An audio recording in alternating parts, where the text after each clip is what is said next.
আলাইকুম, চলে এলাম আবারও নতুন ভিডিওতে। আর ভিডিও শুরু করেছে আমার নতুন বাড়িতে। এই নতুন বাসায় হচ্ছে গিয়া দেখেন কি অবস্থা আমার এবং আমার হাজবেন্ডের। আমার জামাইটা কাম করতে করতে আজকে জীবনটা শেষ হয়ে গেছে।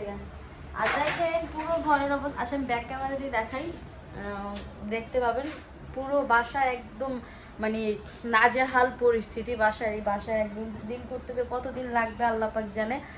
আর সব থেকে দুঃখজনক বিষয় হচ্ছে ম্যানেজার বলেছিল আমাদের বাসাটা রং করে দিবে, এখন তারা বলতেছে এই মুহূর্তে সম্ভব না, তারা নাকি আরো এক সপ্তাহ পরে করবে। এক সপ্তাহ পরে যদি করে তাহলে আমাদের জিনিসপত্রগুলো আবার গুছাইতে হবে। তো এই জন্য হচ্ছে কি আমি ডিসিশন নিয়েছি রং নাও করাইতে পারি, যদি সবকিছু ডেকোরেট করার পর যদি দেখি যে না ঠিকঠাক আছে। কারণ কি আমার এই ফার্নিচারগুলো হচ্ছে গিয়া এইগুলো সম্বন্ধে মোটামুটি সবাই আইডিয়া আছে, এগুলো কোন টাইপের, অত বেশি নাড়াচাড়া করানো যায় না। এই জন্য হচ্ছে আমার মনে হইলো যে বেশি নাড়াইলে যদি কোনো প্রবলেম হয়, তাই আমার ইচ্ছে করতেছে না। তবে এই রুমটা আমি এখন যে রুমটাতে আছি এই রুমটা মাস্ট বি রং করাইতে হবে। এই রুমটাতে আমার মানে রং করানো ফরজ হয়ে গেছে, কারণ এই রুমটা অনেক বেশি স্পট। এর মধ্যে ইশারের আজান দিয়ে দিছে রাত, কিন্তু মোটামুটি এখন ভালোই হয়েছে, ইশারের আজান দিয়ে দিছে। আমার বাসায় অনেক কাজ, আমার শাশুড়িরা আজকে সারাদিন আমার শ্বশুর আমাদের সাথে কাজ করছে, প্লাস হচ্ছে ভাগিনাটাও কাজ করছে, সবকিছু মিলাইয়া অনেক অনেক অনেক কাজ বাসায়। তো আমার হাজবেন্ড আমাদের প্রত্যেকটা কাজে হেল্প করতেছে, এখনো সে করতেছে, আর আমি হলো আপনাদের সাথে বগর বগর করতেছি। তো আমরা হচ্ছে এখন রান্নাঘরের কাজ করব, এই জন্য হচ্ছে আমি তাকে বলতেছি যে আপনি একটু আসেন আমার সাথে, একটু রান্নাঘরের কাজে হেল্প করে দেন। কারণ হচ্ছে কি আমি আপনাদেরকে দেখ, এগুলো হচ্ছে আমার সব রান্নাঘরের জিনিসপত্র। এই জিনিসপত্রগুলো যদি এখানে ছড়ানো ছিটানো থাকে তাহলে আমার কাজ করতে খুবই প্রবলেম হবে। মানে যে জিনিসগুলো আমার প্রয়োজন কম সেই জিনিসগুলোকে আমি হচ্ছে ওই উপরে যে জায়গাটা দেখতেছেন ওইখানে সেট করব। আচ্ছা আমি বাদ বাকি কথা আজানের পরে বলি, মনে হয় আজানের জন্য আপনাদের প্রবলেম হচ্ছে, আর আমার মনে হয় যে আজানের সময় আমার কথা না বলাটাই বেটার। এই হচ্ছে আমার বেডরুম, আর এই বেডরুমটা হচ্ছে আগের বেডরুমের থেকে বেশি ছোট হয়ে গেছে। কি ফোন আছে নাকি? হ্যাঁ, এই বেডরুমটা হচ্ছে আগের বেডরুমের থেকে বেশি ছোট হয়ে গেছে, যার জন্য আমি আমার এই বেডরুমে তেমন কিছুই রাখি নাই বা রাখতে পারি নাই। শুধু ওয়ার্ড্রপ আর ড্রেসিং টেবিল, আর হচ্ছে সরি ওয়ার্ড্রপ না, আলমিরা, আর হচ্ছে ড্রেসিং টেবিল। হ্যাঁ হ্যাঁ করো না, সমস্যা নাই। তো এখন হচ্ছে এইটার যে ধুলোবালিগুলা সেগুলো হচ্ছে সে পরিষ্কার করতেছে।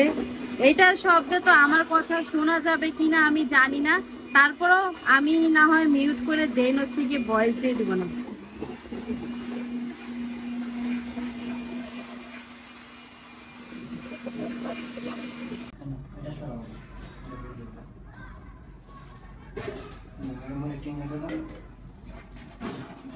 আচ্ছা সাদা পানির বোতলটা নিয়েছিলাম ওই যে কোনায়,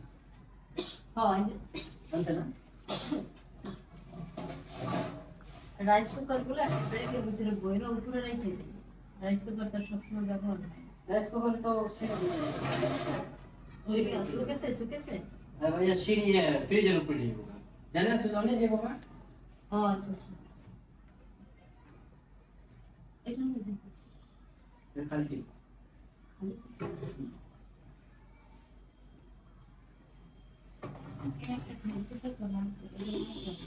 রেখে দাও, মাঝে ভিতরে আরেকটা আছে লাল, রাখো যেটি রাখো। আর কি আছে ওই রুমের উপর রাখো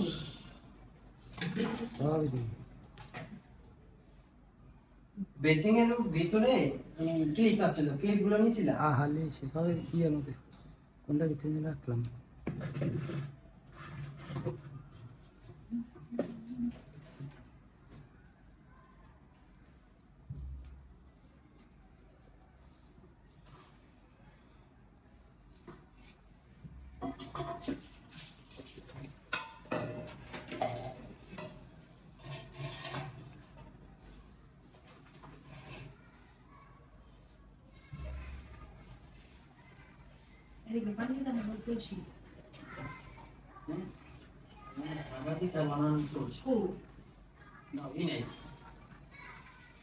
দেখলাম শিখতে শিখতে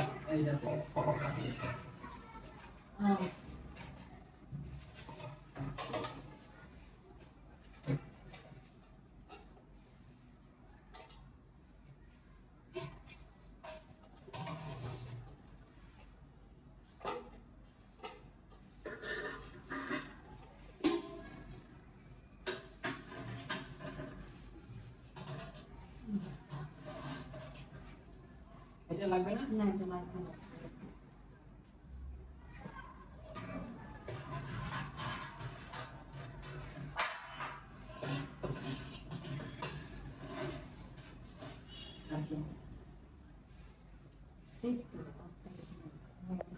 শেষ? ক্লিয়ার? ওকে। নাম লিখলাম।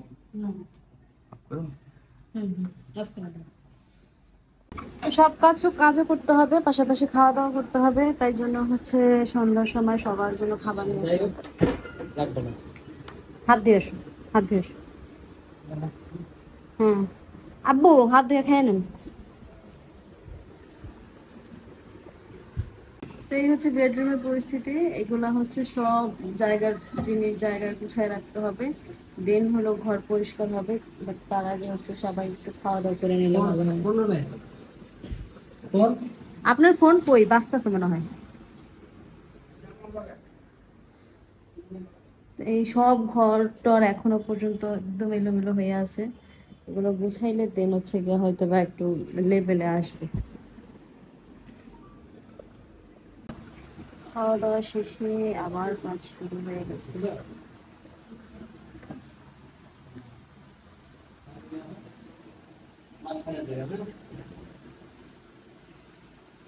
এখন হচ্ছে ডাইনিং টেবিলটাকে ঘরে ঢুকানো হবে।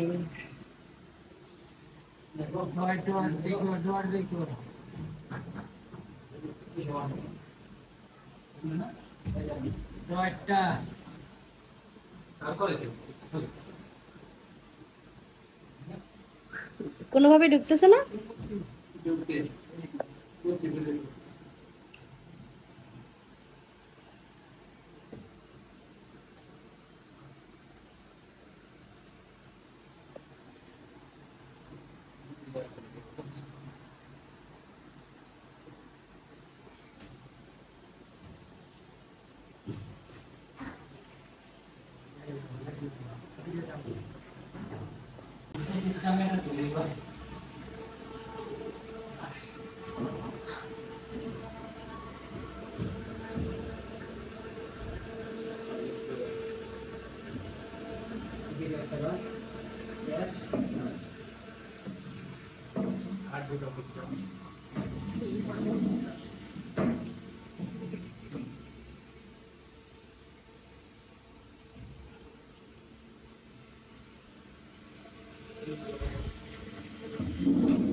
তো বাসার কাজ মোটামুটি গোছানো হয়েছে। এখন হচ্ছে আমার শ্বশুর আর ভাবিনা হচ্ছে খাইতে বসছে।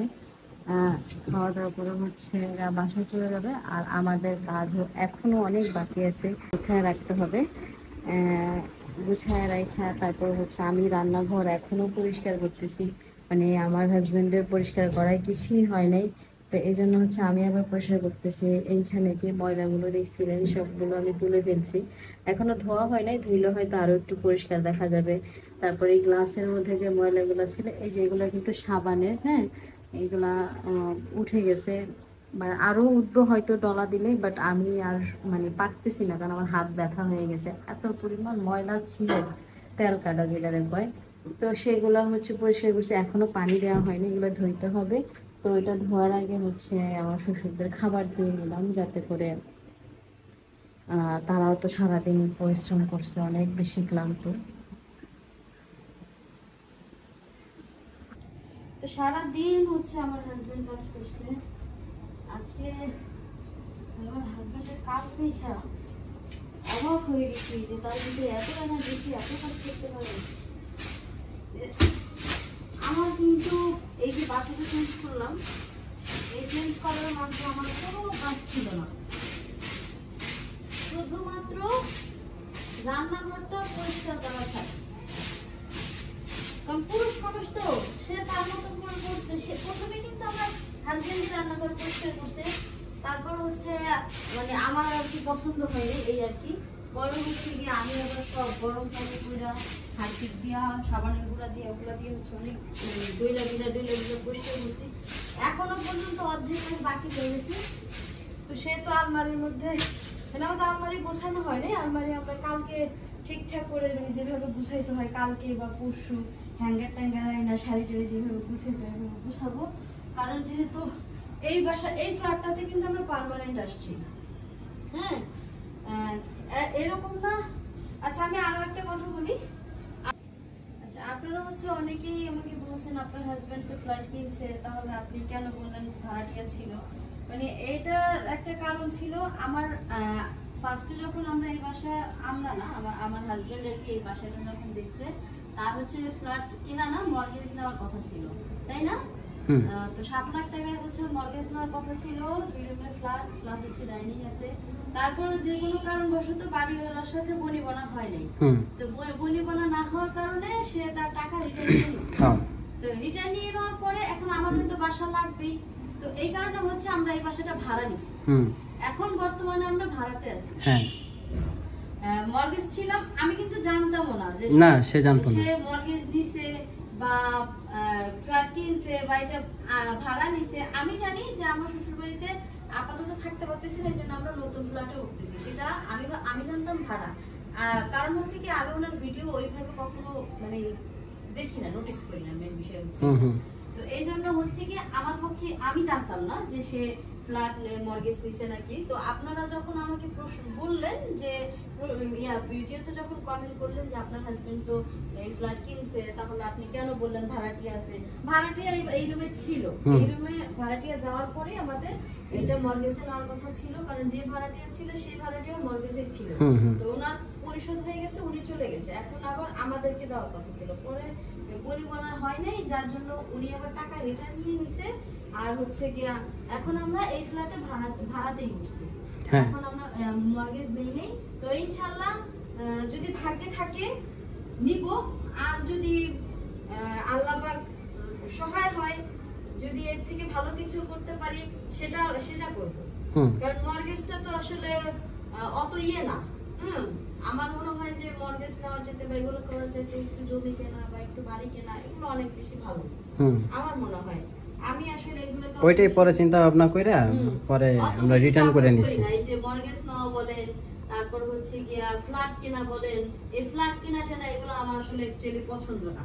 আমার কাছে ভালো লাগে হচ্ছে জায়গা কেন সেই জায়গায় তুমি টিনের বাড়ি করো, বাট বাড়ি করো। হ্যাঁ নিজের জায়গায় নিজের বাড়ি, এটার মধ্যে বিষয় হিসেবে উনি জানতো না, তো সেজন্যই উনি ওইভাবে বলছিল।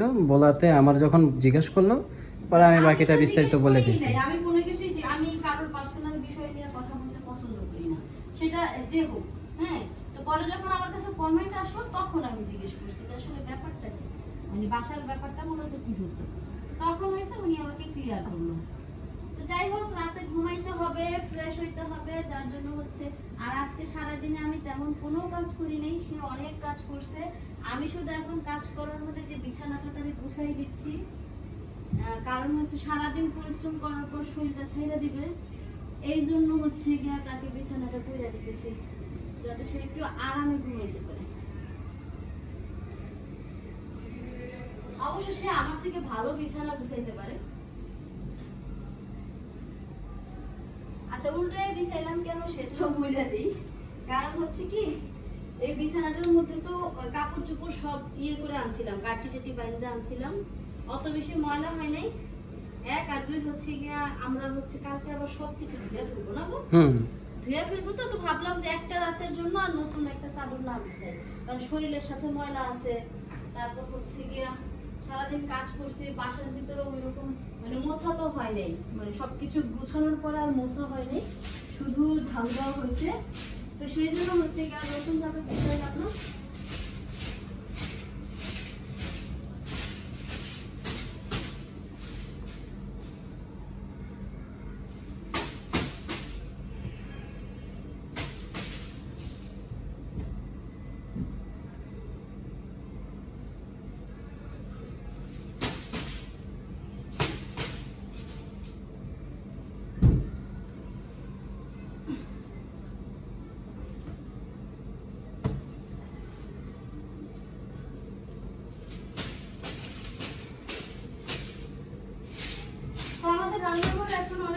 আছে।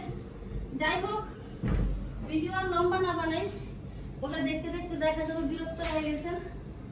হ্যাঁ, অনেক কাজ আছে। আমি ওই জানালা টানালাগুলো সব পরিষ্কার করছি, বাট এখনো ধোয়া হয়নি, ওগুলা ধুইতে হবে। তো ধোয়াটা হইলে দেন ফ্রেশ হয়ে তারপরে গোসল করবো, তারপর হচ্ছে ঘুমাবো। তো আজকের ভিডিওটা এখানেই সমাপ্ত করি, বাদ বাকিটা পরে হচ্ছে কি আপনাদের আমার চ্যানেলে শেয়ার করবো ইনশাল্লাহ। আমার চ্যানেলে হচ্ছে আমার রুম ট্যুর, আমি কিভাবে রুম গুছাইলাম, তারপর কোথায় কি লাগাই দিছি, আমি নতুন পর্দা আনছি, নতুন টেবিল মেট আনছি, সবকিছু দিয়ে ইনশাল্লাহ টুকিটাকি করে ঘর গোছাবো, আপনাদের সাথে শেয়ার করব। সবাই সাথে থাকবেন, ভিডিওটা দেখতে থাকবেন। ভালো লাগলে আমার হাজবেন্ডের চ্যানেলটাকে সাবস্ক্রাইব করে দিবেন, লাইক কমেন্ট শেয়ার করবেন, পাশে থাকা বেল আইকন বাজিয়ে দিবেন। আর অবশ্যই আমাদের নতুন জীবনের জন্য দোয়া করবেন, যাতে আগামী দিনগুলো সুন্দর মতো কাটে। আর এই বাসাটা রং করবে 2-3 দিন পরেই, একদম পুরো বাসাটা রং করে ফেলবে, দেন হচ্ছে গিয়া তখন আরো সুন্দর লাগবে বাসাটা। তো পুরো বাসা আমি আপনাদেরকে আমার চ্যানেলে ঘুরে দেখাবো। তো আজকের ভিডিও পর্যন্ত, সকলে ভালো থাকবেন, সুস্থ থাকবেন, সুন্দর থাকবেন। আসসালামু আলাইকুম।